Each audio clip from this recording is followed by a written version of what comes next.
I'm alone this time.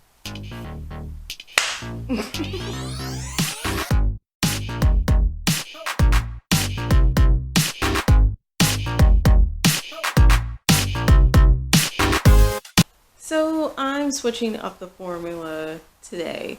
As you can see, I am alone rather than having someone with me. Originally, this video was supposed to be an interview with author, writer, producer, activist, all around badass Naomi McDougall Jones. But unfortunately, it wound up being an adventure. I interviewed Naomi about a month ago. That's right, a month ago.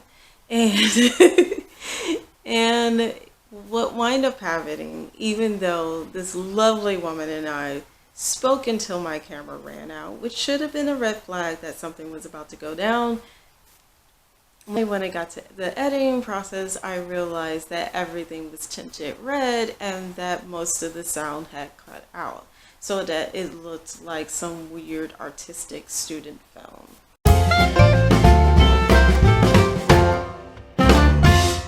Now I know what you're thinking. There are 100 ways to fix this, and the unfortunate thing is I only know about one or two of them. So what I decided to do was do a video essay about Naomi's film, Bite Me. In Naomi's own words, Bite Me is a subversive romantic comedy about a real-life vampire and the IRS agent who audits her. The characters of Sarah and James are played by Naomi McDougall Jones and Chris Coulson of Harry Potter fame, respectively. It's unique and while it contains universal, relatable beats of a romantic comedy, Bite Me is a story about outsiders fighting to be seen.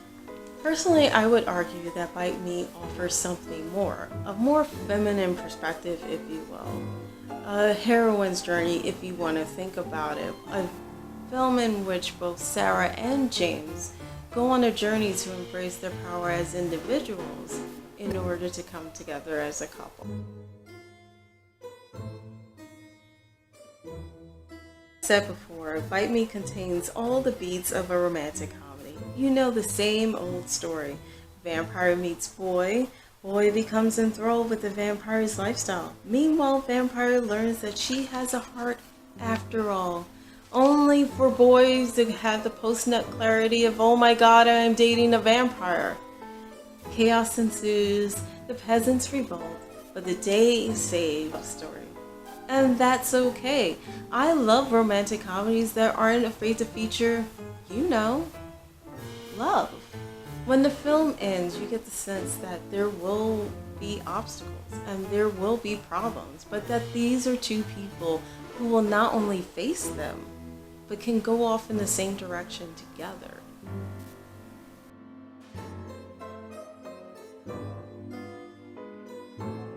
Now remember when I said that Bite Me offers a more feminine perspective. More than the typical hero's journey, the characters of Sarah and James go through a type of heroine's journey, or rather a virgin's promise. In Arthur Kim Hudson's book of the same name, Hudson puts forth a model that explores the archetypal journey of coming to being. It's important to point out that there is a distinction between the feminine and female. While the archetype may embody feminine energy, it's not necessarily female and applied to both genders, or in our case, both characters. So how do the characters of Sarah and James match up? Let's do Sarah first. Sarah's dependent world is that of the vampire community. Everyone around her, her ex-husband, her two roommates / best friends / coven mates, Lily and Chrissy, are all vampires as well. Sarah cocoons herself in being the other. She armors herself with blue hair, a face tattoo, and an in-your-face attitude, leading her to be cut off from normal society, or what the vampire community calls the mundane. But in actuality, Sarah longs to be herself with dignity while being connected to the greater world. It's only after she meets James and has to defend her lifestyle in the audit by completely being herself and is accepted for it and loved for it by James that Sarah truly became. Unfortunately for these lovebirds, James is the IRS agent auditing her, so they have to keep their love a secret, which leads to all sorts of shenanigans and the obligatory breakup. And I say obligatory with a smile because it's only then that Sarah can truly stand in her own being, let go of ideas of who she is supposed to be, and get the life and the love that she truly wants.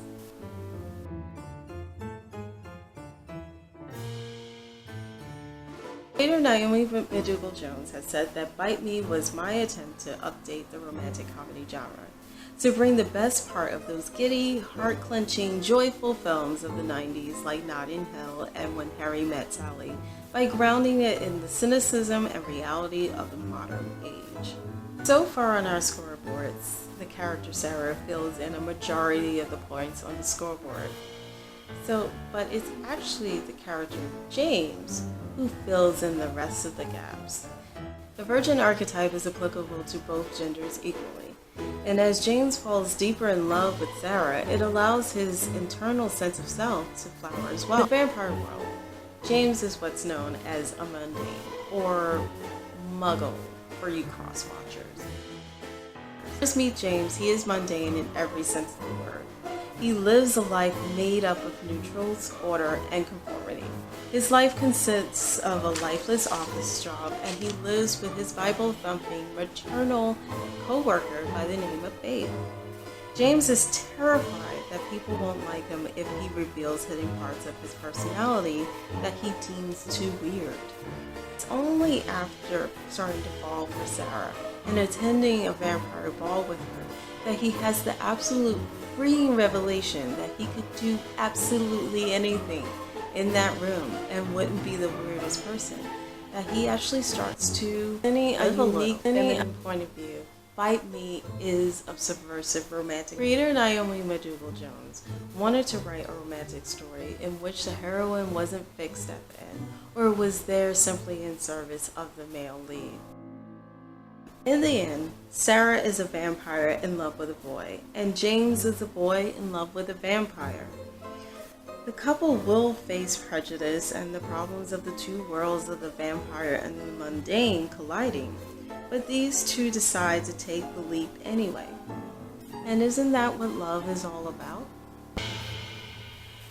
Please tell me what you think down below in the comments. If you want to know more about Naomi McDougall Jones and her film Bite Me, her joyful vampire tour, I believe I said that right, or anything else about her, please check out the links down in the description. So if you are curious about the vampire lifestyle and would like to know more, and who wouldn't, I included a link to a hip and groovy site that will tell you all about it.